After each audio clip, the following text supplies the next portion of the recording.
일단 6번은 그 ABC 선택형 문제인데 문제 자체도 중요하지만 더 중요한 건 그 첫 번째 문장에서 여기 dims의 별표 좀 해주세요. dims. 그래서 첫 번째 문장에서 dim 여기 쭉 보이는데 일단 dim이 보일 때 dim A to B to B B 이 패턴으로 같이 기억 좀 해두세요. dim A to B B 해서 A를 B라고 여기다 이제 그 뜻인데 dim 대신에 이제 우리가 쓸 수 있는 건 consider를 써도 같은 의미예요. 그래서 A를 B라고 여기다 이제 그 뜻이거든요. 그러면 그 중간에 여기 보면 A를 B라고 여기다 그 뜻이기 때문에 A하고 B는 같은 것 이렇게 생각하시면 돼요. A하고 B는 같은 것. 그래서 A에 쓰이는 단어가 약간 어려워도 뒤에 나오는 B를 보고 이해하시면 돼요. 아시겠죠? A를 B라고 여기다 그 뜻이기 때문에 A가 살짝 어려워도 뒤쪽에 B를 보고 이해하면 된단다. 이렇게 보시면 돼요.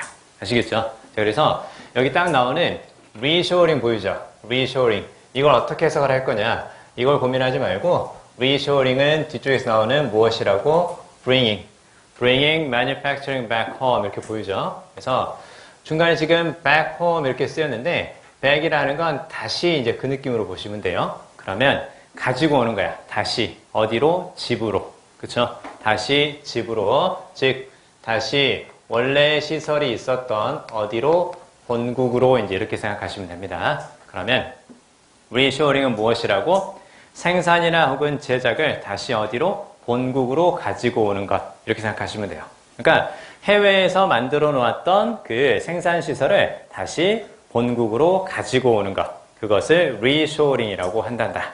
이렇게 이제 이해하시면 돼요. 그래서 reassuring을 어떻게 해석할 거냐 그게 중요한 게 아니라 이 패턴이 보이면 A는 B다 이렇게 생각하면 되니까 여기서 reassuring은 bringing manufacturing back home 이렇게 이제 생각하면 된다라는 거죠.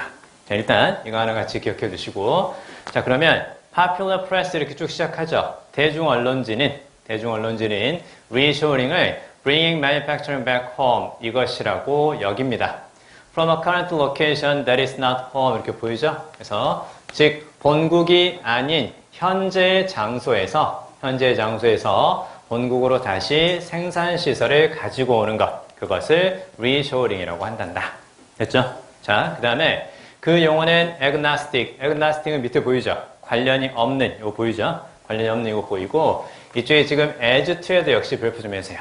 as to. 자, 그러면 이때 as to는 보니까 to 다음에 지금 whether 주어 동사 이렇게 쭉 보이죠? 그래서 whether 주어 동사 이렇게 쭉 보이는데 자, 그러면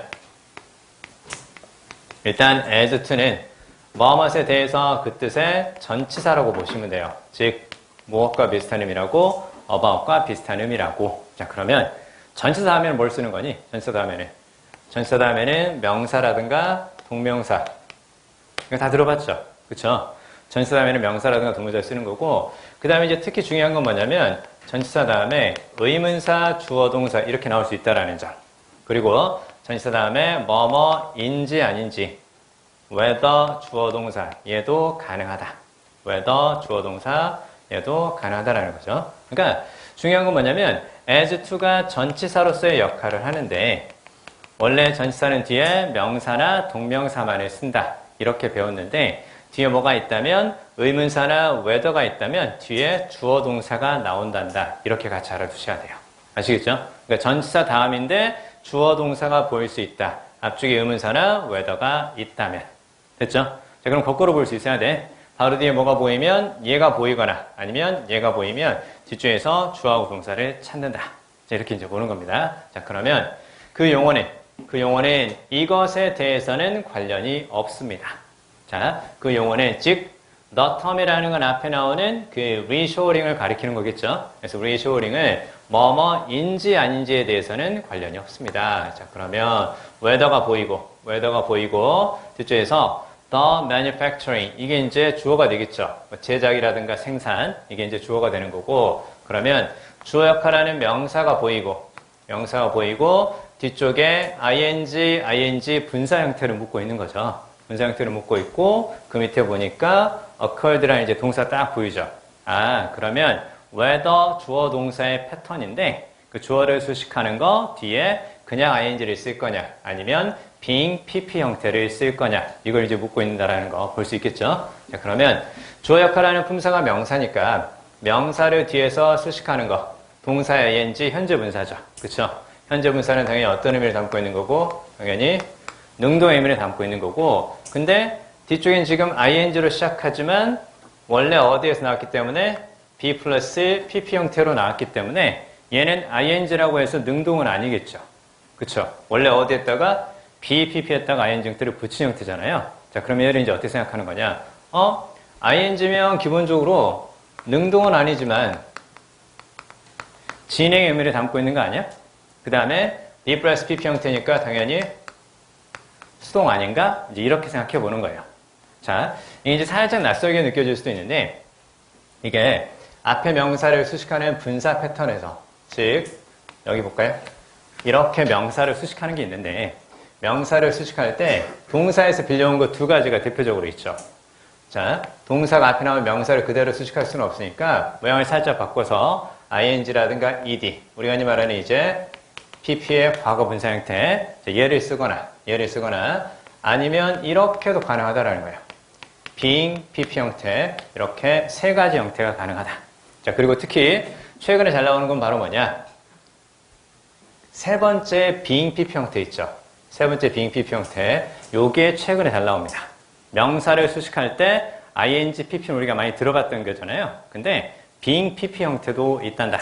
그래서 얘를 쓰게 되면 우리가 보통 현재 분사라고 하는 거고 앞에 명사를 수식하면서 둘의 관계가 능동이니까 뭐뭐 하고 있는 혹은 뭐뭐 하는 이제 이렇게 볼 수 있겠죠. 그리고 뭐뭐 하는 뭐뭐 하고 있는 이런 의미를 볼 때 능동이면서 당연히 어떤 의미까지 진행의 의미까지 이제 같이 담고 있는 거죠.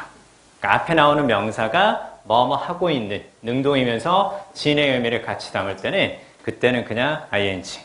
자, 근데 밑에는 이제 과거 분사가 쓰였기 때문에 당연히 수동의 의미겠죠. 그쵸?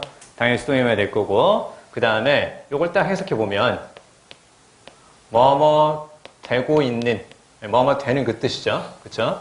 뭐뭐 되는 혹은 뭐뭐이 되어진 그 뜻이거든요. 그러면 뭐뭐이 되어진 거니까 수동이면서 얘는 어떤 의미? 완료의 의미까지 담고 있단다. 이제 이렇게 보는 거죠. 그쵸? 자, 근데 이렇게 될 수도 있잖아. 수동이면서 진행의 의미까지 다 담을 수도 있겠죠. 그쵸? 수동이면서 진행의 의미 따라서 뭐뭐 되고 있는 이렇게 했을 때 됐죠? 뭐뭐 되고 있는 뭐뭐 되어진 이런 식의 수동과 완료가 아니라 뭐뭐 되고 있는 수동과 진행 의미를 담을 때는 그때는 뭘 쓴다고? being pp 형태를 쓴다고. 여기까지 기억할 수 있어야 돼요. 자, 무슨 소리냐? 자, 보세요. 자, 예를 들어서 다리가 있단 말이에요. 다리가 있는데 자, built near 이렇게 쫙 쓰면 뭐뭐 가까이에 만들어진 다리 혹은 건설된 다리 이렇게 되는 거죠. 그러면 명사하고 뒤에 과거 분사가 쓰였으니까 앞에 명사 관계가 수동이면서 만들어진 다리니까 완료의 의미까지 같이 담을 수 있겠죠. 그쵸? 근데 나 여기다 딱 지나가면서 보니까 다리가 지금 막 만들어지고 있어요. 건설되고 있는 다리야. 그런 표현도 가능하잖아요. 그치? 자, 그랬을 때 이제 뭘 쓰는 거냐? 자, 다리가 보이고 그 다음에 건설되고 있는 다리니까 뭐뭐 가까이에서 건설되고 있는 만들어지고 있는 그런 수동과 진행의 의미를 같이 담을 때는 그때는 being pp 형태를 쓴단다. 됐죠? 수동과 진행의 의미를 담고 있을 때는 being pp 형태 건설되고 있는 다리 만들어지고 있는 다리 아시겠죠? 그래서 수동과 진행의 의미 앞에 명사를 수식하면서 수동과 진행의 의미를 담고 있다. 그러면 being pp 형태 수동과 완료의 의미를 담고 있다. 그러면 그냥 pp. 됐죠? 그래서 일단 그 수동이면서 완료냐 아니면 수동이면서 진행이냐 의미 차이는 잘 기억해 두시되 얘를 쓸 거냐 그렇게 묻지는 않아요. 어차피 둘 다 수동이기 때문에 그거 가지고 복잡하게 묻지는 않는 거고 결국은 능동이냐 능동이냐, 수동이냐, 능동이냐, 수동이냐, 이렇게 좀 많이 묻는다는 겁니다. 자, 그러면 다시 저쪽으로 가서 저쪽 보면 앞에 나오는 manufacturing을 꾸며주는 걸 묻고 있는 거죠. 그쵸? 그럼 manufacturing이 그 생산이라든가 제작이라는 뜻이잖아요. 그러면 manufacturing이 뒤에 나오는 동작을 할 수 있느냐, 당하느냐, 그것만 생각하면 되는 거예요. 그쵸? 그러면 생산시설이라든가 제작시설은 사람들에 의해서 옮겨지는 거잖아. 사람들에 의해서 가져와지는 거니까. 즉, 어떤 의미니까? 둘의 관계가 능동이 아니라 수동이니까 당연히 being brought, 요게 이제 맞단다, 이제 이렇게 되는 거죠. 그쵸? 여기까지 되시죠? 자, 그러면 보세요. 그 용어는 관련이 없다. 생산시설이, 자, 본국으로 옮겨지고 있는, 혹은 본국으로 가져와지고 있는 생산시설이 여기에서 일어나는지 그렇지 않은지에 대해서는 관련이 없다. 자, 이렇게 이제 보시면 되고, 자, 정리할 수 있겠죠? 명사 뒤에 그냥 ing냐, being pp냐, 이렇게 나왔을 때 뭘 보라고? 능동이냐, 수동이냐, 이렇게 살펴보시면 돼요. 아시겠죠? 요거. 자, 그 다음에 이제 뒤로 가서, 두 번째 이제 B를 한번 살펴볼게요. B를 살펴보시면, B에서는 지금 met냐, 아니면 to meet냐, 이렇게 쭉 나와 있죠.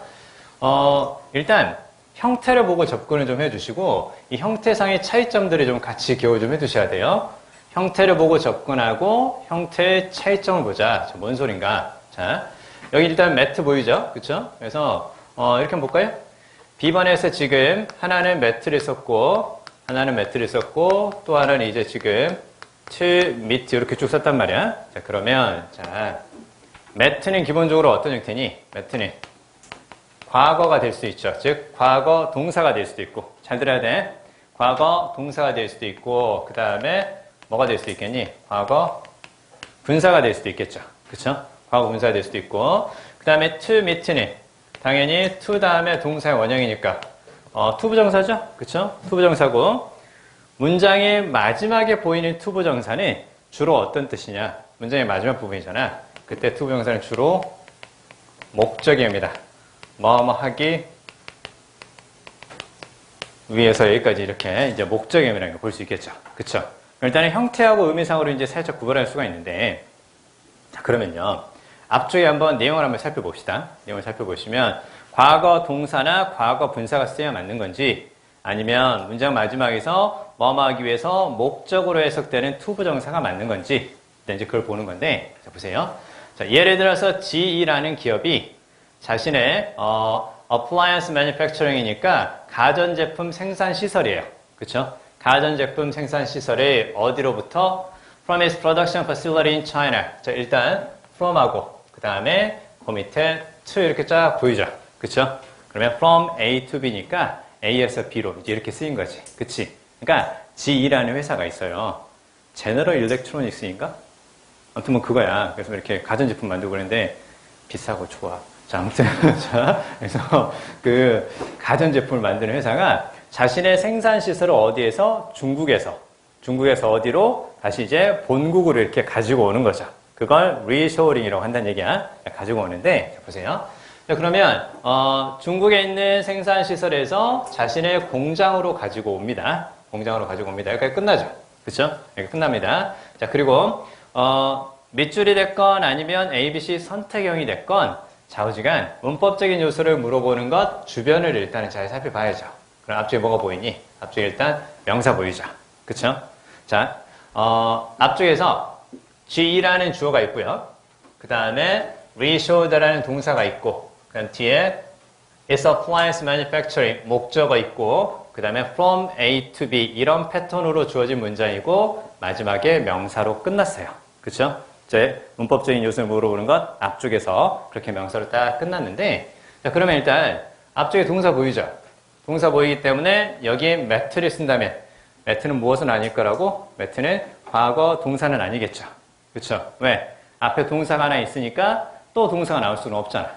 동사가 한 문장 내에서 두 개 쓰이지는 못할 테니까. 그러면 얘는 형태는 과거 동사나 과거 분사나 같지만 여기서는 과거 동사로 쓰인 건 아니란다. 이제 이렇게 보는 거지. 그치? 자, 그러면 이제 그럼 과거 분사인가? 이제 이렇게 생각해 보자라는 거예요. 그렇죠? 왜? 앞에 명사를 수식하는 과거 분사가 될 수 있잖아. 자, 그러면 자, 과거 분사는 앞에 명사를 수식할 때 어떤 의미라고 했었니? 과거 분사는 앞에 명사를 수식할 때 수동의 의미라고 했었죠. 그쵸? 그러면 plant, met 이렇게 보였단 말이야. 그럼 어떻게 볼 수 있겠냐? 공장이지. 공장인데 충족된 공장. 이렇게 쓸 수 있잖아. 그치? 충족된 혹은 만족된 그런 뜻을 쓰는 거니까. 자, 근데 뒤에 뭐가 보이니? 미국의 수요 보이죠? 그쵸? 미국의 수요라는 일단 뭐가 보여? 명사 보이잖아. 그치? 해석을 한번 해보란 얘기다. 자, 내가 문법적인 요소를 가지고 접근을 했는데, 근데 약간 어설퍼요. 그때 문법적인 사항의 부족함을 보완하기 위해서 한 번만 뭐 해주라고? 한 번만 해석해주라고. 해석하면 확실해집니다. 아시겠죠? 자, 그러면, 자, 대강 어떤 느낌인 거 같냐? 보니까. 자, G라는 회사가 자신의 가전제품 생산 시설을 중국에서 다시 미국에 있는 공장으로 옮겼어요. 왜 옮겼겠니? 미국의 수요를 충족시키기 위해서 옮겼을 거 아니냐. 그쵸? 충족된 미국의 수요. 말 안 되잖아. 뒤에 명사를 갖고, 그리고 뒤에 나오는 명사가 목적어처럼 해석이 될 때는 수동의 의미를 갖는 과거 분사를 쓸 수가 없죠. 그쵸? 수동의 의미를 갖는 과거 분사 쓸 수가 없다. 무엇이라면 가능할까요? 뒤에 나와 있는 수요를 충족시키는 이런 식으로 이제 능동의 의미를 쓰니 미팅으로 바꿔준다면 그러면 가능할 수도 있어요. 따라서 수동의 의미를 갖고 있는 과거 분사나 과거 동사 둘 다 안 되기 때문에 met는 안 된다. 이렇게 보는 거죠. 그쵸? 그러면 여기 딱 맞지? 뭐 하기 위해서? 해석상으로도 적절하고. 그렇잖아. 그래서 뭐가 답인 거야? 요게 답이란다. 이렇게 볼 수 있겠죠. 그쵸? 이해되죠? 그래서 최근에 등장하는 패턴이 요겁니다. 투부정사가 답인 경우가 생겨. 해석을 한번 해주란 얘기야. 해석을 한번. 아시겠죠? 자, 문법은 왜 공부를 하는 거냐면, 자, 정확하게 의미 전달을 하기 위해서 배우는 게 문법이에요. 예를 들어볼까요? 우리가 시험 때 이제 많이 봤던 게 뭐가 있었냐면, 전에 한번 수능에도 나온 적이 있었는데요. 자, 들어본 적이 있어요. 요거 있지. 그쵸? stop 다음에 to 다음에 동사원형 투부정사를 쓸 거냐? 아니면 stop 다음에 ing 형태를 쓸 거냐? 이거 뭘 묻고 있는 거니? 둘 다 문법적으로는 맞죠? 그쵸? 둘 다 문법적으로는 맞아요. 그러면 stop 다음에 투부정사는 뭐뭐 하기 위해서 하던 걸 멈추다라는 뜻이고 stop ing는 뭐뭇을 멈추다, 뭐뭇을 그만두다라는 뜻이죠. 그쵸? 얘는 하던 것을 그만두는 거고 얘는 이걸 하기 위해서 멈추다라는 뜻인 거고. 그치? 그러니까 문법적으로는 둘 다 맞지만 의미상 뭐뭐 하기 위해 멈추다라는 뜻이 맞는지 아니면 뭐뭐 하던 것을 그만두다라는 뜻인지. 자, 뭘 해줘 봐야 되는 거야? 해석을 해봐야지 풀 수 있는 문제인 거죠. 그쵸? 그러니까 내가 문법을 공부를 해서 반복되는 패턴에서 실수하지 않도록 어느 정도 이렇게 잘 연습을 했다면 그 다음에 마지막에 해석까지 한 번만 해주면 좀 더 정확하게 풀 수 있다. 아시겠죠? 그쵸? 문법적인 부족한 부분은 무엇을 통해서 그 문장의 해석을 통해서 해결할 수가 있단다. 아시겠죠? 같이 기억해 두시고 자, stop 다음에 to 부정사냐 ing냐 이거 다시 한번 기억해 주시고요. 그 다음에 더 중요한 건 이제 무슨 얘기를 할 거냐. 아무튼 오늘 처음부터 끝까지 쭉 정리하면요.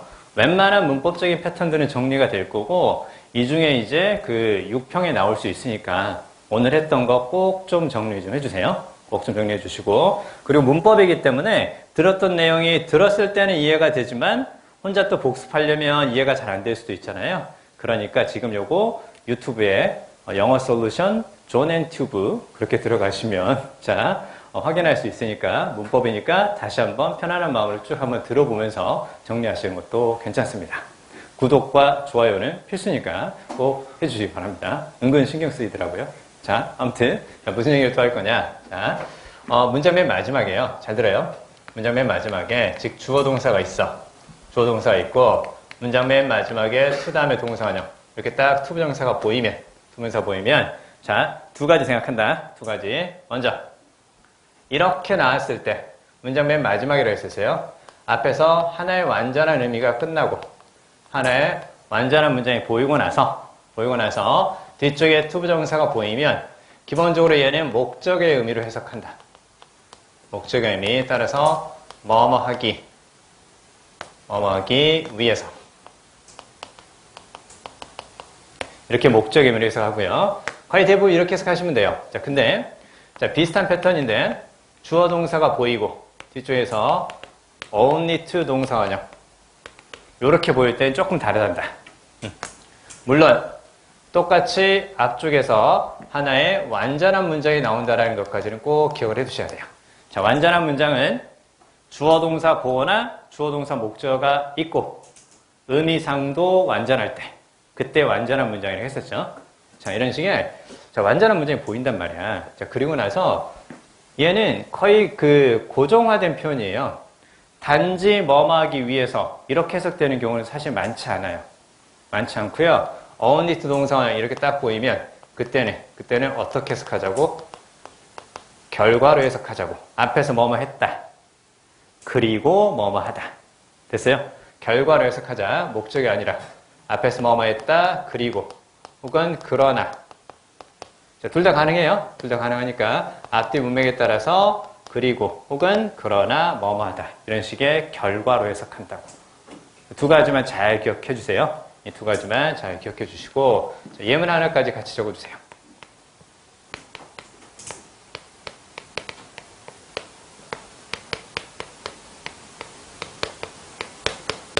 별거 아니다. 별거 아니니까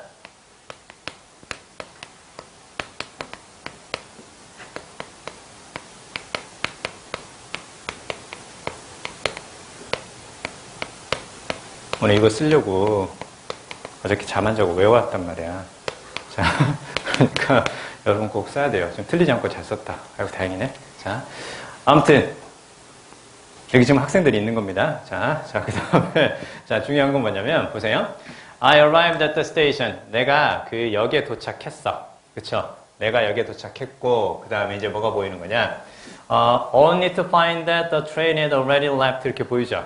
그치? 자, only to find 어떻게 해석한다고? 단지 발견하기 위해서 이렇게 해석하는 게 아니라고. 그렇죠? 자, 나는 여기에 도착했다. 여기까지 하나의 문장이 끝나죠. 그렇죠? 하나의 문장이 끝나고 그 다음에 only to find니까 어떻게 해석한다고? 그리고 나는 발견했다.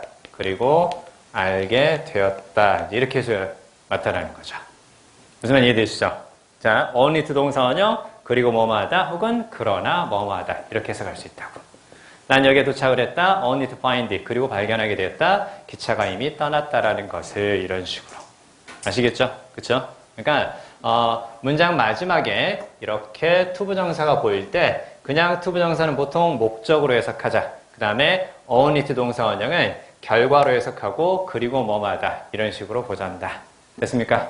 같이 정리 꼭 해주세요. 그래서 오늘 지금 우리가 그 5번부터 해서 뒤에 13번까지 쭉 풀 건데 걔네들이 아마 문법적인 요소를 물어보는 거의 대부분의 패턴들이 들어가 있어요. 그러니까 오늘 거 잘 정리해 주세요. 오늘 거 잘 정리해 주시고 우리가 실제 시험을 볼 때 문법 문제부터 약간 어려운 문제의 시작이잖아요. 그렇죠? 29번이 문법인데 그때부터 어려운 문제의 시작이니까 그때부터 자신 있게 하나씩 맞춰가면서 뒤에 나오는 문제를 풀게 되면 약간 어려운 문제를 만나도 멘탈이 흔들리거나 그러지는 않을 거예요. 됐죠? 자, 그러면 일단 B번에서는 to meet 거기까지 봤고요. 자, 그 다음에 밑에 C로 한번 가보겠습니다. C. 자, 이게 이제 살짝 어려운데요. 한번 볼게요. 자, C를 보시면 independent 형용사냐 아니면 independently 부사냐 이렇게 쭉 묶고 있는데 자, 전체 문장의 형태를 한번 생각해 볼게요. 보시면 reassuring 이렇게 시작하죠. 그쵸? 그래서 reassuring은 fundamentally 근본적으로 이렇게 나옵니다. 그래서 자, 해외에 있던 공장을 본국으로 옮기는 것 그게 reassuring인데 자, 그건 근본적으로 concerned with 보이죠? 그쵸? 자, 여기서 일단 fundamentally를 가로로 묶어 보세요. 가로로 묶어 보시면 be 그 다음에 concerned with 이렇게 쫙 보이죠? be concerned with 뭐뭐와 관련이 있다 이렇게 적어두세요. be concerned with 뭐뭐와 관련이 있다. 자, 정신 차려보세요. 여기. 자, 그러면, 자, reassuring은 근본적으로 무엇과 관련이 있다고? Where manufacturing activities are to be performed. 그래서 어디에서 생산 활동이 실행되는가와 관련이 있다. 자, 그리고 independently of who is performing the manufacturing activities. 이렇게 보이죠? 자, 그러면 reassuring은 어디에서 생산 활동이 진행되는가에 관심이 있고, 그 다음에 누가 하는가 이렇게 나오죠. 그쵸? 누가 그 생산 활동을 하는가, 그것은 independent of the 이렇게 쭉 나와 있는데, 자, 여기서 이제 중요한 건 뭐냐면, 일단 이거 먼저 적어둘까요? 뭐뭐와 관련이 없는, 혹은 뭐뭐와 상관이 없는, 그랬을 때요, 혹은 뭐뭐에 관계없이, 이렇게 쓸 때는, 일단 regardless of it, 그 다음에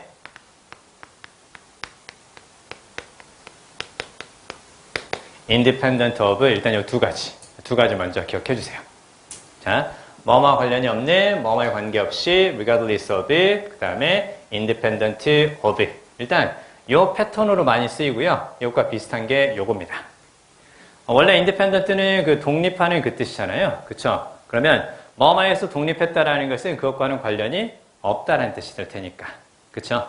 뭐뭐와는 관련 없는, 뭐뭐에 관계없이 regardless of it, independent of 이제 이렇게 씁니다. 일단 이렇게 쓰기 때문에 이거 그대로 외워두시는 것도 괜찮아요. 그래서 independent 형용사다 이제 이렇게 볼 수 있는데, 자 근데 자 좀 더 문법적으로 한번 접근 한번 해볼게요. 보세요. 자, reshoring은 근본적으로 어디에서 생산 활동이 실행되는가에 관심이 있습니다. 자, 그리고 관심은 없습니다. 혹은 관련은 없습니다. 그 뜻이잖아. 누가 그 생산 활동을 하는가에 대해서는 관심을 갖고 있지 않습니다. 그것과는 관련이 없습니다. 그 뜻인데요. 자, 그러면 이 부분 보이시죠? 자, 원래 문장은 이제 어떻게 쓰는 거냐? 그리고 reshoring은 원래 이제 이렇게 쓰는 거죠. 그래서 reshoring은 is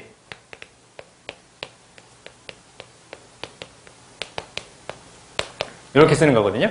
그러니까 이게 의미상 접근하면 좋기는 한데 약간 복잡해져요. 자, 보세요. 자, 뭘 가지고 볼 수 있냐면 앞에 나오는 where하고 그 다음에 뒤쪽에 who를 가지고 이제 우리가 살펴볼 수 있는 거예요. 그래서 reshoring은 어디에서 이루어지는지와 관련이 있는 거고 누가 하는 것과는 관련이 없다 그 뜻이거든요. 자, 그러면 자, 그리고 reshoring은 관련이 없습니다. 이제 이렇게 쓰는 거죠. 그쵸? 자, 근데 이제 여기서 한 가지 더 볼 수 있는 게 뭐냐면, 자, 접속사하고 대명사 보이죠? 그쵸? 이 접속사하고 대명사를 뭘로 바꿔 쓸 수 있을까? 접속사하고 대명사를 간단히 한낱말로 줄일 수 있죠. 앞에 나오는 말이, 즉, 선행사가 사람이면 who를 쓰는 거고, 선행사가 사람이 아니면 which를 쓸 수 있잖아요. 그쵸? 그러면 접속사하고 대명사니까 얘를 뭘로 바꿔 쓸 수 있는 거야? 얘를 which 이제 이렇게 바꿔 쓸 수 있겠죠. 그쵸? 자, 그러면, 자, 이 문장에 그러면 이제 어떻게 쓸 수 있는 거냐? 자, 보세요. 이 문장에 그러면 which is independent of 뭐 이렇게 쓸 수 있잖아. 그쵸? 자, 그러면 이제 여기서 또 중요한 건 뭐냐면, 그러니까 조금 복잡해지죠. 주격 관계대명사 보이죠? 주격 관계대명사하고 비동사는 어떻게 될 수 있다고? 생략할 수 있다고. 그쵸? 그러니까 뭐가 남는 거야? 형용사 independent가 맞다. 무슨 말인지 한번 잡을 수 있겠어요? 자, 의미를 한 번만 더 접근을 해주자. 형용사냐 부사냐 지금 이렇게 묻고 있어. 잘 들어요. 형용사냐 부사냐 이렇게 묻고 있는데 전체 문장 한 번만 해석을 해주자. reshoring은 어디에서 이루어지는지와 관련이 있다. 누가 하는지와는 관련이 없다. 따라서 뭐와 관련이 없는 뭐뭐와 관계없이 그때 regardless of나 independent of를 쓰는 거니까 그래서 형용사 independent다. 이렇게 접근하는 한 가지 방법이 있고 그 다음에 자 의미상 뒤쪽에서 하나의 의미가 추가된다. 잘 들어. 하나의 문장은 하나의 의미를 전달하지. 그치? 그러면 뒤쪽에서 또 하나의 의미가 추가되는 거야. 즉 어디에서라는 하나의 의미가 있었고 누가 이런 식의 또 하나의 의미가 추가되죠. 그쵸? 그러면 하나의 의미가 추가된다는 건 무슨 뜻이라고? 하나의 문장이 추가되는 거야. 됐니? 하나의 문장에는 하나의 의미, 그 다음에 또 뒤에 또 하나의 의미가 추가돼. 그럼 중간에 뭐가 있을 거라고? 문장이 추가되는 거니까 당연히 접속사, 주어, 동사의 패턴이 있을 거라고. 됐어요? 의미가 하나가 추가되면 또 하나의 문장이 추가되는 걸로 인식하자. 그러면 문장이 추가되려면 당연히 중간에 접속사, 그 다음에 주어, 동사의 패턴이 보일 거라고. 근데 접속사하고 주어 역할을 하는 것을 관계대명사로 바꿀 수 있는 거니까 which is 이렇게 쓸 수 있는데 주격 관계대명사하고 비동사 둘 다 생략해서 그래서 뒤쪽에 independent 이렇게 딱 형용사가 답이란다. 여기까지 살짝 어렵습니다. 자, 선생님 왜 이걸 이렇게 강조하냐면요. 보세요. 야, 이걸 딱 보니까 여기까지가 완전한 문장이 끝났죠. 그쵸? 하나의 완전한 문장 뒤에는 뭐가 나오는 거니? 하나의 완전한 문장 뒤에는 부사가 나오겠죠. 그치? 하나의 완전한 문장 뒤에는 없어도 되는 성분 부사가 나온단 말이야. 그렇기 때문에 대부분 뭘 고르는 거야? 대부분 얘를 고른다고. 왜? 완전한 문장 뒤에 없어도 되는 성분 부사일 테니까. 그래서 이 문제를 자신 있게 틀린다라는 거예요.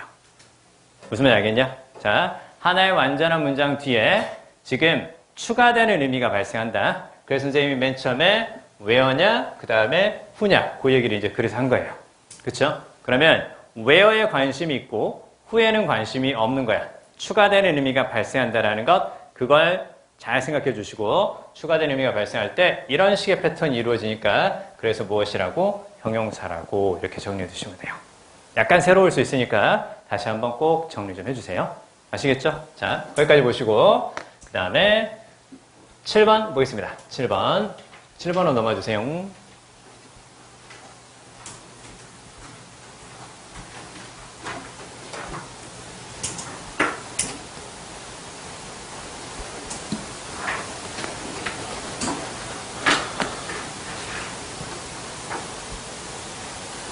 자, 7번 보겠습니다. 7번은 일단 첫 번째 줄 그 1번에서 to believe 이렇게 쭉 보이는데 앞쪽에 led 보이시죠? 앞쪽에 led에 먼저 동그라미 쳐보세요.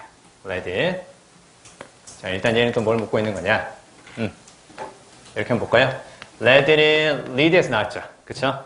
lead에서 나온 거고 뭐뭐가 뭐뭐하도록 이끌다. 그랬을 때 lead 목적어, to 부정사 이렇게 씁니다. 이 패턴을 먼저 잘 기억해 주세요. 그래서 뭐뭐가 목적어가 뭐뭐하도록 이끌다. 목적어가 뭐뭐하도록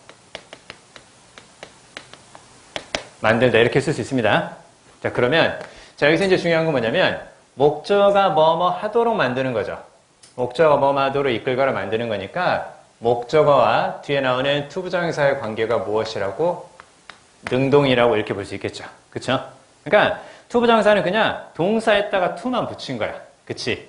동사에다가 to만 붙인 거니까 그냥 동사가 능동이죠. 그러면 to 다음에 동사 능동 뭐라고? 능동이라고. 목적어가 하도록 만든다. 이렇게 능동일 때는 투부정사입니다. 자, 근데 동작을 할 수도 있지만 즉 동작을 할 수도 있지만 동작을 당할 수도 있겠죠. 즉 목적어가 뭐뭐 하도록 만드는 것이 아니라 뭐뭐 되도록 이끌다 만들다 이렇게 쓸 수도 있잖아. 뭐뭐이 되도록 이끌다 만들다 이렇게도 가능하잖아. 그러니까 이걸 잘 봐야 돼. 그치? 자, 우리가 다시 한번 정리합니다. 동사가 나오면 뭘 봐야 되냐? 동사가 나오면 동사를 통해서 알 수 있는 게 능동이냐 수동이냐 볼 수 있죠. 그쵸? 그 다음에 단수냐 복수냐 그거 볼 수 있지. 그것도 뭘 볼 수 있는 거야? 바로 현재냐 과거냐 미래냐 이런 식의 시제를 볼 수 있겠죠. 그쵸? 동사와 관련해서는 능동, 수동, 단수, 복수, 시제 이렇게 볼 수 있단 말이야. 그러면 동사에서 모양이 살짝 파생된 것들이 있어. 그게 뭐가 있어? 그게 투부정사하고 동명사잖아. 그치? 혹은 분사가 될 수도 있는 거고. 자, 그러면 투부정사에서도 역시 뭘 생각하는 거야? 능동, 수동 생각하는 거고 동명사에서도 역시 능동, 수동을 같이 생각을 해주자라는 거야. 아시겠죠? 그래서 투부정사나 동명사는 당연히 단수, 복수의 개념은 중요하지 않습니다. 그쵸? 주어가 삼신 단수냐 그렇지 않느냐에 따라서 투부정사의 형태가 바뀌는 건 아니잖아. 그치? 동사에서 나왔지만 투부정사와 동명사를 생각할 때는 단수, 복수를 빼고 능동, 수동, 그 다음에 시제 그리고 제일 중요한 거 최근에 가장 많이 나오는 게 바로 뭘 생각하라고? 능동이냐 수동이냐 이걸 같이 생각해 주자라는 거예요. 아시겠죠? 투부정사 보일 때 능동, 수동까지 같이 생각하자. 자, 그러면 이쪽으로 나와서 목적어가 하도록 만드는 거니까 to 다음에 동사 원형을 쓰는 거고 목적어가 되도록이면 그럼 어떻게 되겠니? 당연히 수동태니까 to be pp 이렇게 쓸 수 있겠죠. 그렇죠? 그래서 뭐뭇이 뭐뭐 되도록 이렇게 수동이 음이면 그때는 to be pp 형태란다. 이렇게까지 이제 정리할 수 있어야죠. 무슨 말 이해되죠? 자, 그러면 그러니까 오늘 상당히 중요하다니까. 뭐 언제는 안 중요했겠냐 이렇게 물어볼 수 있겠지만 오늘 상당히 중요해요. 그러니까 야, 우리가 언제 이렇게 문법을 집중적으로 정리하겠니? 그 문법을 많이 하려고 하지 말고 수업 시간에 잘 나오는 패턴들 있죠. 특히 수능에 나오는 문법 문제는 EBS 변형이니까 그러니까 우리가 지금 EBS 교재를 변형해서 문법 문제를 보고 있는 거잖아요. 그럼 특히 이런 것들은 잘 정리 좀 해주셔야 돼요. 아시겠죠? 조금 힘들겠지만 잘 정리해 두시면 수능이나 평가 모의고사 볼 때 안 힘들 거예요. 본 거 그대로 이건 당연히 이거야. 이 느낌이 올 거야. 자, 그러면 자, 일단 이쪽으로 가서 마크 리어리와 그 사람의 동료들이 참가자들이 믿도록 만들었습니다. 됐죠? 참가자들이 that 이하라는 것을 믿는 거죠. 그리고 동사 뒤에 대시면 대부분 이 that 이하가 앞에 나온 동사의 무엇이라고? 목적어잖아. 그치? 동사 뒤에 대시면 that 이하는 앞에 나온 동사의 목적어라고. 그치? 목적어를 가지려면 당연히 어떻게 되겠냐? 목적어를 가지려면 당연히 능동이겠죠. 그러니까 능동의 to 다음 동사 원형 맞았잖아. 그치? 그래서 참가자들이 믿도록 만들었다. 이제 그 뜻이니까. 그래서 이 자리에 to believe 이렇게 써줘야 맞는 거고 to be believed 이렇게 수동태 형태를 쓰면 틀리단다. 이제 정리해 두시면 돼요. 됐죠? 자, 그러면 마크 리어리와 자신의 동료는 그 사람의 동료는 참가자들이 이렇게 하도록 이렇게 믿도록 만들었습니다. 그들이 그룹 태스크를 할 거라고. 자, 그 다음에 그 일을 하기 전에 각각의 참가자들의 요청을 받았습니다. was asked니까 무엇을? 에세이를 쓰도록 요청을 받았습니다. 자, 그리고 about에 동그라미 쳐볼까요? 자, 그럼 about 전치사죠. 우리 아까 배웠지? 전치사 다음에는 뭐가 나올 거라고? 명사, 동명사 이것만 생각하지 말고 의문사, 주어동사 혹은 whether 주어동사가 가능하다. 자, 그러면 좌우지간 뭐가 보이니? 좌우지간 what이 보이잖아. what은 좌우지간 뒤에가 어떤 문장이라고? 불완전한 문장이라고. 그치? 불완전한 문장이라고. 자, 그러면 what이 문장에서 하는 역할이 바로 뭐냐? 명사야. 잘 들어야 돼. what은 문장에서 하는 역할이 의문사면서 명사 역할을 해요. 그럼 what이 명사 역할을 한다는 건 무슨 역할? 주어나 목적어나 보호 역할을 한다는 얘기 아니냐. 그치? 그러면 자, what 다음에는 당연히 어떤 문장이 나오겠니? 명사가 하나 빠진 불완전한 문장이 나올 수밖에 없겠죠. 그럼 뒤에서 주어나 목적어 혹은 보호가 빠졌는지 한번 살펴보라고. 자, 근데 it means to 부정사 이렇게 보이죠? 그쵸? it과 뭐가 쓰였어? it과 to 부정사 함께 쓰였지. 그러면 요때 it은 무엇이라고? 요때 it은 가짜 주어. 그 다음에 to 부정사 이하 있죠? 이쪽이 뭐가 된다고? 진짜 주어. 이제 이렇게 생각하는 거지. 그치? it과 to 부정사 같이 쓰이면 가주어, 진주어, 구문이라고 생각하는 거야. 그럼 주어는 있지. 뒷문장을 살펴보니까. 자, 우리는 지금 뭘 보는 거야? what 뒤에 주어나 목적어나 보호가 하나 빠졌는지 이제 그거 보는 거지. 그치? 그러면 주어는 있단 말이야. 그리고 뭐도 있니? 동사도 있죠. 동사도 있어. 근데 means라는 동사 다음에 뭐가 없니? 뭐뭇을 의미하다가 means인데. 그치? 뒤에 뭐가 빠져있는 패턴이야? 뒤에 지금 목적어가 하나 안 보이는 거죠. 그쵸? 목적어 하나 빠진 불완전한 문장이지. 그러니까 what 맞았죠. 그치? 자, 내가 된다는 것이 무엇을 의미하는지, 나라는 사람이 되는 것이 무엇을 의미하는지. 됐습니까? 해석은 what을 무엇 이렇게 해석해도 되고 뭐뭐 하는 것 이렇게 해석해도 되는데 what은 좌우지간 뒤에가 불완전한 문장이다. 가주어, 진주어 그리고 중간에 동사까지 있지만 뒤에 목적 하나 빠졌기 때문에 불완전한 문장에서 앞에 what을 쓴 거 맞았다. 이제 이렇게 보는 거죠. 무슨 말 이해되시죠? 자, 그래서 참가자들한테 본인이 된다라는 거, 내가 된다라는 게 무엇을 의미하는지 한번 에세이를 써달라고 이렇게 얘기를 해준 거죠. 무슨 말이니? 본인 소개를 해달라고 이렇게 요청을 한 거예요. 자신이 어떤 사람인지 써달라고. 자, 그리고 자, 여기서 마지막으로 한 가지만 더 정리 좀 할게요. What it means 이렇게 쭉 보이는데 자, 여기 한번 볼까요? What it means. means를 써도 되고요. 그 다음에 비동사 이렇게 써도 되고요. 아니면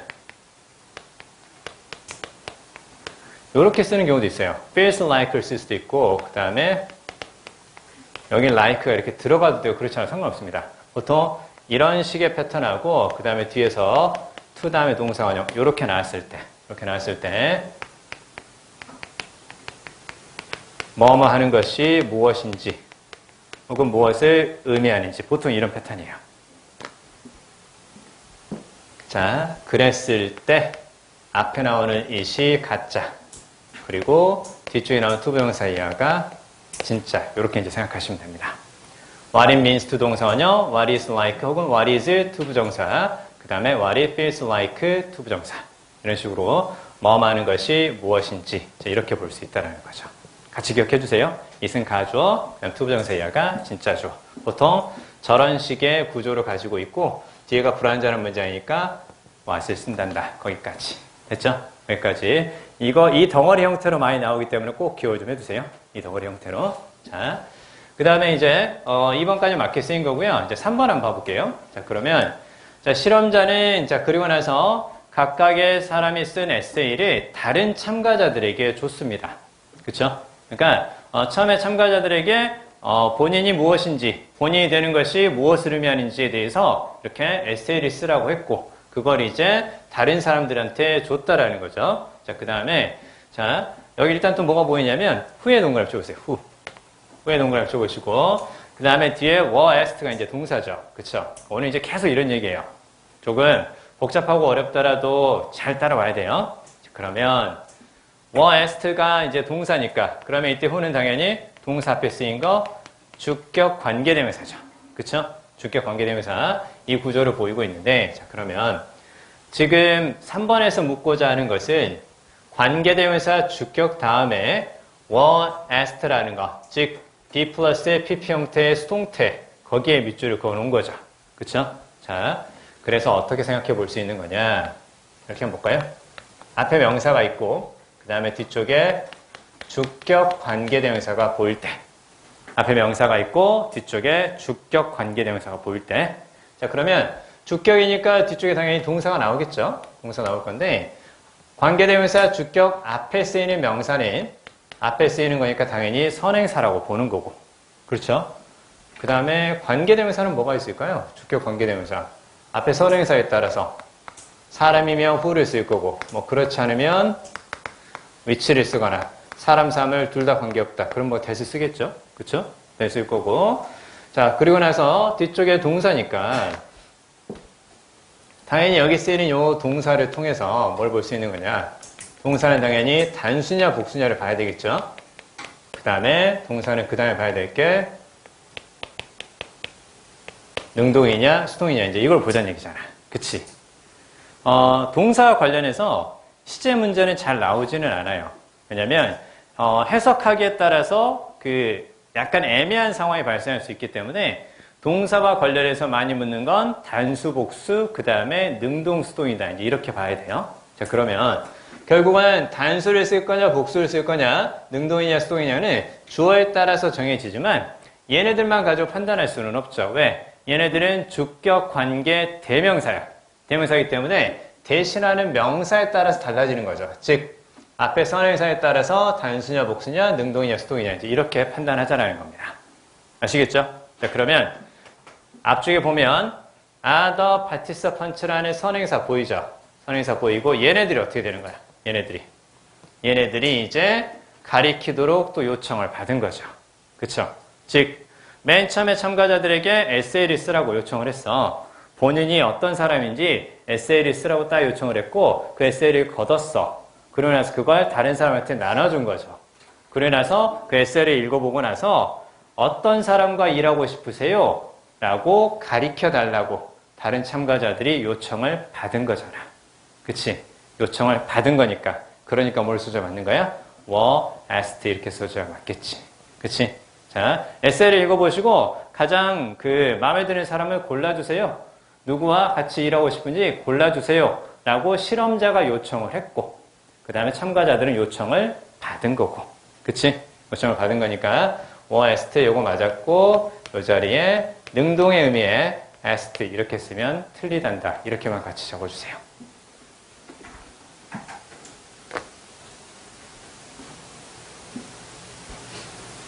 자, 무슨 말인지는 다 정리가 될 것으로 생각합니다. 잘 따라오세요. 계속 말씀드릴게요. 자, 그럼 이제 뒤로 가보면 이제 4번 한번 살펴볼게요.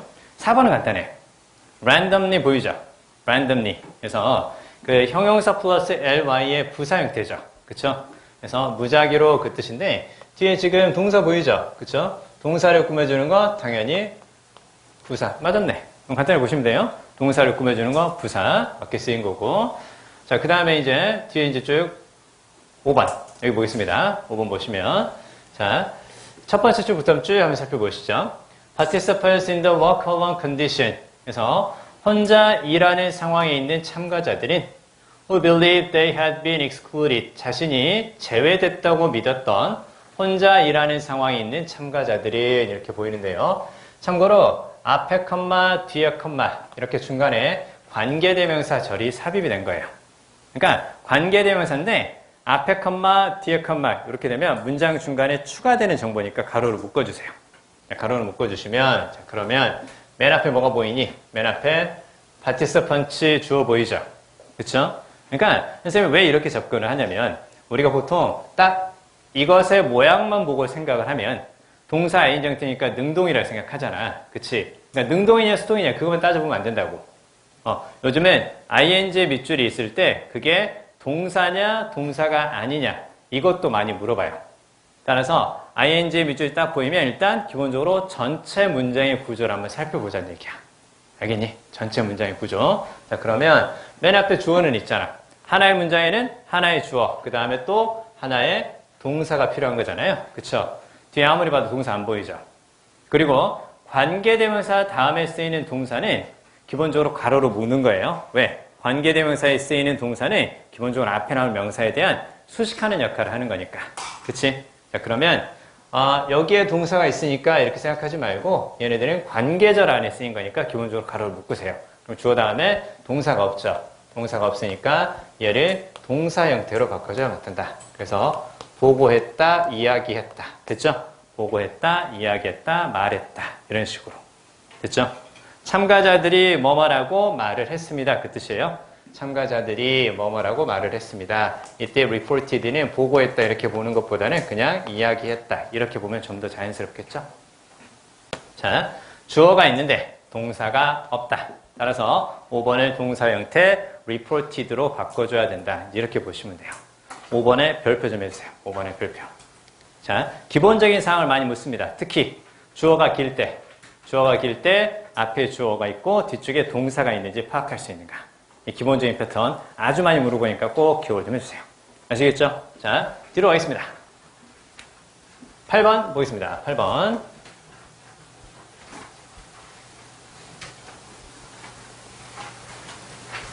자, 소금에 관한 이야기로 시작합니다. 소금에 관한 이야기를 시작하고 8번도 상당히 중요하니까 정리를 꼭 해주셔야 됩니다.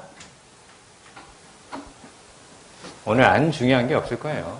안 중요한 게 없을 건데 자, 그러게요. 왜 이렇게 다들 다 중요하냐. 자, 하나도 안 중요한 게 없는데 자, 일단 소금은 역사적으로 아주 코스틀리합니다. 이렇게 나오죠. 그리고 중요합니다. 유럽에서 이렇게 나오는데 내가 이렇게 쭉 읽었단 말이야. 그러고 나서 이제 that과 where를 봤어요. 그럼 우리가 가장 많이 생각하는 게 일단 that 보면 보통 그 관계대명사냐 접속사냐 일단 이런 구분. 그 다음에 where가 나오면 대부분 관계 부사라고 본단 말이에요. 그쵸? 그러면 앞에 장소를 가리키는 말 유럽이 또 있어요. 그쵸? 그 다음에 뒤쪽에서 관계부사 where가 쓰이면 where 뒤에는 관계부사니까 완전한 문장이 올 거 아니야. 그쵸? 그래서 뒤에 쭉 보니까 소금의 소비는 was linked 이렇게 보이죠? 주어, 동사, 그리고 과거면서 이렇게 쭉 보이죠? 그러면 주어, 동사, 보어가 있는 완전한 문장이죠. 그러니까 대부분 뭘로 고르는 거야? where로 고르고 좋아한다고. 근데 자, 여기서 한 번 더 생각해 봐야 돼. 뒤에가 완전한 문장이니까 where 이렇게 생각하는데 얘도 뒤에 완전한 문장 와도 되잖아요. 그쵸? 대신 관계대명사로 쓰이면 그때는 뒤에가 불완전한 문장.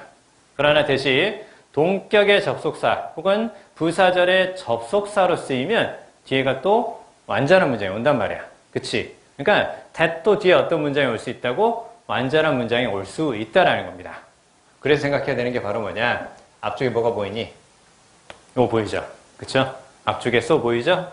그러니까 답을 알고 나면 되게 간단해요. 문법적으로는 둘 다 맞는 거 아니에요? 문법적으로는 대시나 where나 둘 다 맞잖아요. 그래요. 문법적으로는 둘 다 맞아요.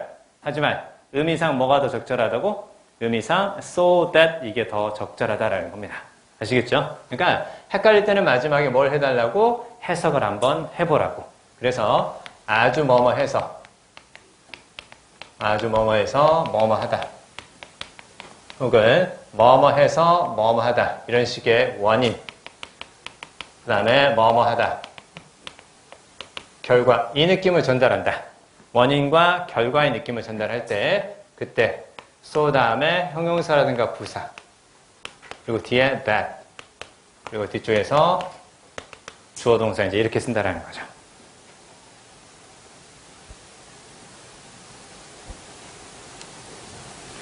그러니까 결국은 so를 잘 못 보는 경우가 많아요. 왜냐면 이게 좀 철자가 딱 2개밖에 안 되니까 잘 안 보인다고.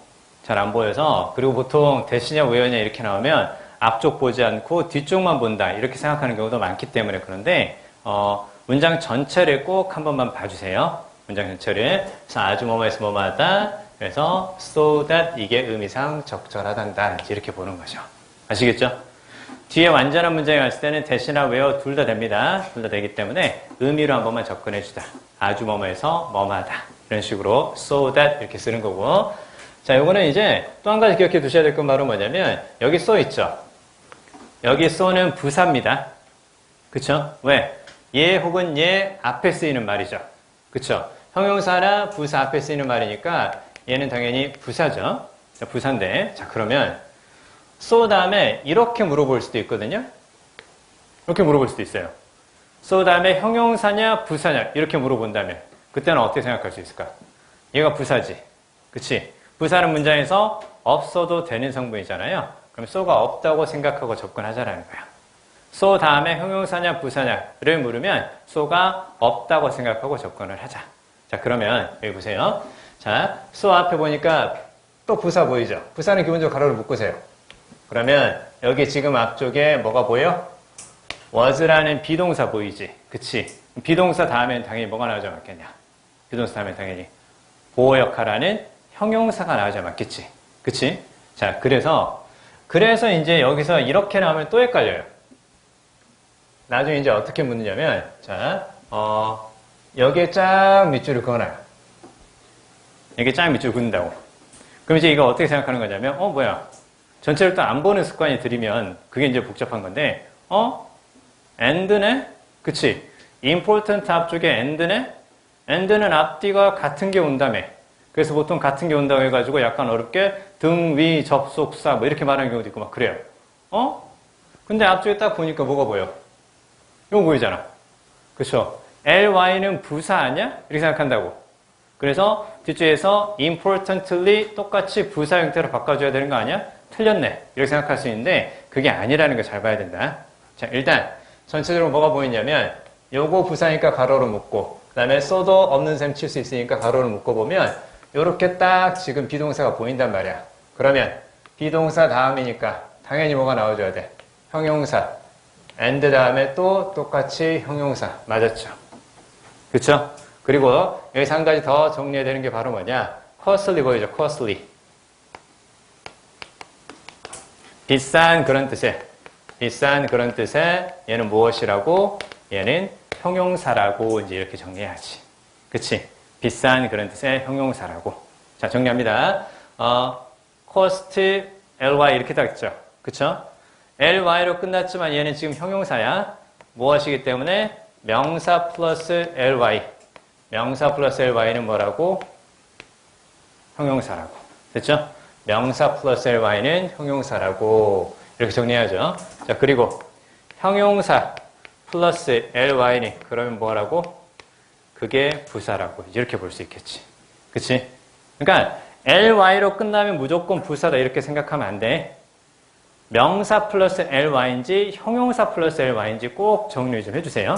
그래서 이렇게 나오면 부사. 다시 한번 정리합니다.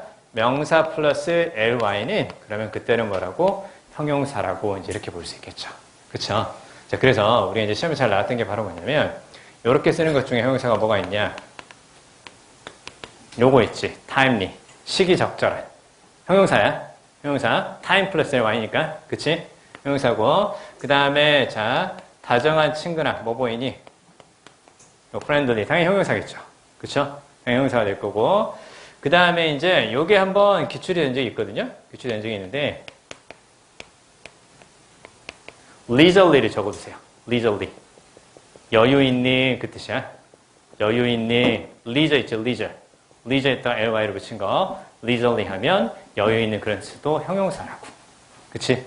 자, 잘 기억해 주세요. 명사 플러스 ly가 뭐라고? 명사 플러스 ly가 형용사라고.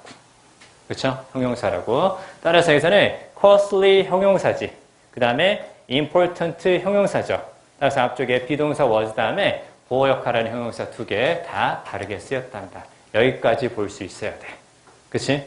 문법은 우리가 어려워서 틀리는 게 아니라 시험 볼 때 약간 헷갈리거나 혹은 내가 너무 쉽게 접근하기 때문에 그럴 수도 있기는 한데 일단 이런 패턴들을 잘 기억을 좀 해주세요. 아시겠죠?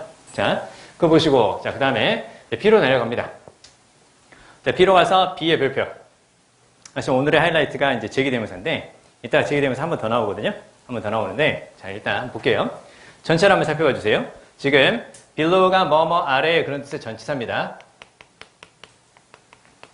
전치사가 보이고요. 전치사 다음에 그냥 대명사의 목적격을 쓸 거냐. 즉 전치사 다음에 그냥 대명사를 쓸 거냐. 그 다음에 selves로 끝나는 제귀 대명사를 쓸 거냐. 이 얘기잖아. 그치? 자, 야, 둘의 차이가 뭐니? 둘의 차이가. 가리키는 게 뭔지 봐야 돼. 가리키는 게 뭔지 봐야 되는데 기본적으로 제귀 대명사 이렇게 쭉 보이죠? 제라는 건 무슨 말이니? 제라는 건 다시 그 뜻이잖아. 다시 한번 등장할 때 얘. 그럼 얘도 다시 등장할 때 쓰는 말 대명사 아닌가? 명사가 다시 등장할 때 쓰는 게 대명사 아니에요? 그쵸? 그러니까 가리키는 게 뭔지 정확히 봐야 돼. 자, 일단 royalty and nobility 이렇게 보이죠? 자, 소금이라는 것에 대해서 이야기를 하고 소금의 소비는 사회적인 지위와 관련이 있다고 했습니다. 자, 그리고 중세에는 엄격한 위계 질서와 함께 사람들이 식사하는 방식과 그들이 먹는 음식이 사회에서 그들의 지위를 반영했습니다. 식사하는 방식과 그들이 먹는 음식이 사회에서의 지위를 반영했습니다. 자, 왕족과 귀족들이 자, 높은 테이블에 앉았습니다. 상석에 앉았다라는 거죠. 그쵸? 그 다음에 while, 반면에 their social inferiors, 이때 there는 앞에 나오는 royalty and nobility의 소유격이라는 거 볼 수 있겠지. 그치? 자, 그러면 왕족과 귀족들은 높은 자리에 앉았고 그 다음에 social inferior였으니까 사회적으로 아래쪽에 있는 사람이죠. 그쵸? 자, 그들보다 사회적으로 하위에 있는 하위 계층들은 더 낮은 테이블에서 앉아서 먹었습니다. 그쵸? 더 낮은 테이블에서 야, 누구보다 아래에 있는 거냐? 누구보다. 앞에 나온 누굴 가리키는 게 맞겠어? 얘를 가리키는 게 맞죠. 그쵸? 그들보다 그 얘기잖아. 그들 스스로지. 해석으로 접근해볼까? 그들 스스로야. 자, 그러면 그들보다 아래쪽에 있는 테이블에 앉아서 먹었다라는 거지. 누구보다? 왕족, 그리고 귀족보다 아래쪽에 있는 그 말이 맞잖아. 그럼 얘네들이 그들 스스로 이렇게 하니까 얘는 당연히 뭘 가리키는 거겠어? 얘는 당연히 앞에 나오는 social inferiors. 얘를 이제 가리킨다는 거 볼 수 있겠냐? 자, 제기되면 살짝 어렵다. 자, 어려우면 일단 해석을 먼저 접근해본다. 그들, 그 다음에 그들 스스로야. 다시 이 문장으로 갑니다. 자, 주어가 보이죠? 자, 주어가 보여. 자, 그들의 사회적으로 떨어지는 사람들, 즉 왕족과 귀족보다 사회적으로 지위가 낮은 사람들, 왕족이나 귀족에 비해서 사회적으로 지위가 낮은 사람들이 더 낮은 테이블에서 음식을 먹었습니다. 무엇보다 그들보다 아래쪽에 있는 이렇게 잡았겠지. 그치? 그래서 얘를 써줘야 맞는 거고 자, 얘는 언제 쓰는 거냐? 주어가 다시 나올 때. 적어두세요. 주어가 다시 나올 때. 됐습니까? 주어가 다시 등장할 때. 그러니까 해석에 또 어떻게 되는 거니? 해석했을 때도 그들 스스로 이렇게 되는 거죠. 됐습니까? 제기대명사 주어가 다시 등장할 때. 주어가 다시 등장할 때. 이따가 제기되면서 문제가 좀 더 나오니까요. 그때 더 추가적으로 말씀드리겠습니다. 자, 일단 첫 번째 먼저 정리합니다. 제기대명사는 언제 쓴다고? 주어가 다시 등장할 때. 됐죠? 주어가 다시 등장할 때. 그래서 주어가 다시 등장한다 그래서 제기대명사 그렇게 얘기를 합니다. 주어가 다시 등장할 때. 자, 이따가 좀 더 구체적으로 말씀을 드릴게요. 후반부에서. 자, C로 갑니다. 자, C로 가서. 자, 그 다음에 among the privileges granted to the elite 이렇게 쭉 보이죠. 자, 그러면 일단 C에서는 지금 동사의 형태를 묻고 있습니다. 단수냐, 복수냐 이렇게 쭉 나와 있는데 그러면 동사의 형태를 묻고 있으니까 뭘 찾으라고? 주어를 찾으라고. 잘 듣는다. 주어는 일반적으로 동사 앞이다. 됐니? 주어는 일반적으로 동사 앞에 쓰이는 명사다. 일반적으로 그렇다는 얘기야. 무슨 말이니? 주어가 동사 뒤에 나올 수도 있다는 얘기야. 주어가 동사 뒤에 나올 수도 있다는 거고 자 앞쪽에서 among the privileges 에서 특권들 중에는 전치사 플러스 명사 이렇게 보이지? 전치사 플러스 명사 이렇게 보이고 얘는 뭘까요? 얘 동사에 뭘 붙였니? ed를 붙였죠. 과거 동사가 될 수도 있고 과거 분사가 될 수도 있죠. 여기서는 당연히 뭐겠니? 뒤쪽에 명백하게 동사 있지. 명백하게 동사 있으니까 얘는 과거 동사가 아니라 과거 분사다. 이렇게 해줘야 맞겠지. 그치? 뒤쪽에 동사 있으니까 얘는 과거 분사가 되는 거니까 당연히 이렇게 꾸며주는 걸로 보는 거고 얘는 문맥상 무엇과 비슷한 의미냐고 기분과 비슷한 의미라고 이렇게 보는 거죠. 됐습니까? 그러면 엘리트들에게 부여되는 엘리트들에게 제공되는 자 특권 중에는 이렇게 보이죠? 엘리트들에게 제공되는 특권 중에는 혹은 특권 사이에는 이제 그 뜻입니다. 자 그러면 일단 저렇게 구조가 돼 있고 맨 처음에 뭘로 시작하는 거냐? 전치사 플러스 명사로 시작을 하죠. 적어주세요. 잘 정리해주세요. 전치사 플러스 명사로 시작하고 그 다음에 그 명사를 수식하는 지금 과거 분사가 중간에 한번 쓰인 거예요. 자 그러면 수식하는 성분은 결국은 괄호로 묶어보시면 돼요. 어차피 수식하는 거니까. 그러면 맨 앞에 지금 전치사 플러스 명사가 보이죠. 그쵸? 그리고 나서 지금 뒤에 동사 이제 이렇게 나온단 말이야. 그치? 전치사 플러스 명사가 보이고 지금 뒤에 동사 패턴이에요. 동사 패턴인데 동사 앞에 보통 명사가 주어 역할을 한다 그랬다. 근데 동사 앞에 명사가 주어 역할을 하는 거고 전치사 플러스 명사는 항상 한 덩어리 취급합니다. 전치사 플러스 명사는 한 덩어리 취급하고 얘네는 뭐가 아니라고? 전치사 플러스 명사는 주어가 아니라고 그렇게 봐야 돼. 명사가 주어고 전치사하고 명사는 한 덩어리 취급하고 걔네들은 주어가 아니란다. 이제 이렇게 정리하는 거예요. 무슨 말 이해되니? 자 그러면 앞쪽에 주어가 안 보이죠? 그럼 뒤에 뭐가 있을 거라고? 뒤쪽에 주어가 있을 거라고.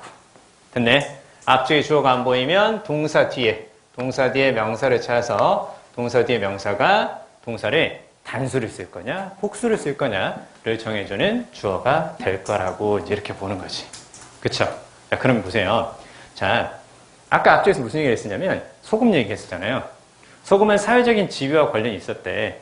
그러니까 소금을 처먹는 사람들 음식에 처먹는 아무튼 소금을 처먹는 사람들은 그럼 사회적으로 지위가 높은 사람들이었다라는 거 아니야. 그치? 자 그래서 엘리트들에게 부여된 특권 중에는 무엇이 있었다고? 소금에 대한 액세스, 접근이 있었습니다. 너네 엘리트니까 소금에 접근해서 소금을 이용할 수 있어. 이게 있었다는 얘기지. 그치? 자, 그러면 access to가 뭐뭐에 대한 접근 이렇게 되는 거고 뒤에 명사 보이죠? 얘가 이제 주어 역할을 하겠지. access가 단수니까 뭘 써줘야 맞다고? was를 써줘야 맞다고 이제 이렇게 볼 수 있는 거죠. 무슨 이해되시죠? 그쵸? 잘 나와 이거. 잘 나오니까 헷갈리면 이렇게 생각한다. 헷갈리면 의미상의 주어가 뭔지를 꼭 찾아주세요. 반드시 동사 앞에 주어가 나오는 건 아닐 수 있으니까 헷갈리면 의미상의 주어를 한번 찾아본다. 전치사 플러스 명사 그리고 동사 주어라는 이런 어법적인 특징을 생각하지 않는다 하더라도요. 그리고 보통 전치사 플러스 명사가 보통 뭘 많이 가리키는 거냐면 보통 장소라든가 방향을 가리키는 게 보통 나올 때 그 얘기입니다. 장소라든가 방향을 가리키는 거. 하나만 더 해볼까요? 자,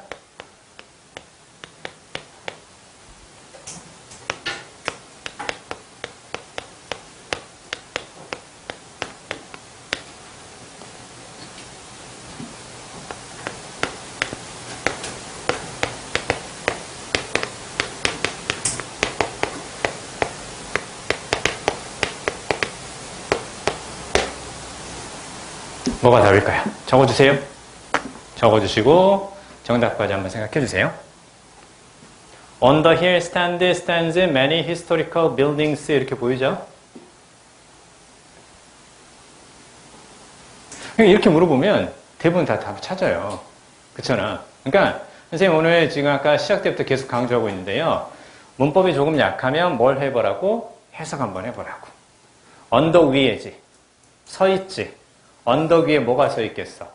많은 역사적인 건물들이 서 있다 그 뜻이잖아. 그치? 언덕 위에 언덕이 서 있는 거 아니잖아. 재밌겠다. 언덕 위에 언덕. 언덕 위에 언덕.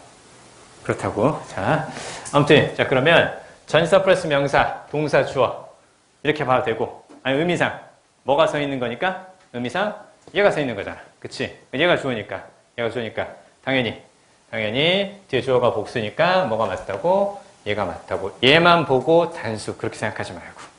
됐죠? 자, 거기까지 보시면 되고요.